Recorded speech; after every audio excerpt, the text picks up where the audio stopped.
Yan mga lods, magandang hapon sa ating lahat. Yan, magluluto tayo ng burok. Yan, burok. Shoutout sa iyo, Karante. Sa binilihan ko nito mga lods, shoutout. Yan, bali ito yung ating malunggay. Tapos ito yung ating kalamansi juice. Ito naman mga lods yung ating ricado. Yung ating tanglad. May kamatis, may sibuyas. Yan mga lods. Lagay natin yung ating malunggay. Yun oh, sarap niya mga lods. Lutong probinsya. Kusido. Ilagay na rin natin mga lods yung ating isda. Yan, naburok. Sarap yan mga lods. Ubos na naman ito ang ating bahaw.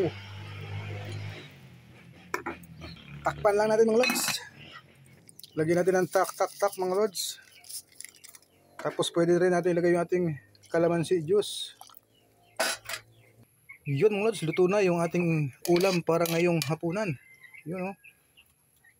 Sarap nito mga lods, kusidong burok.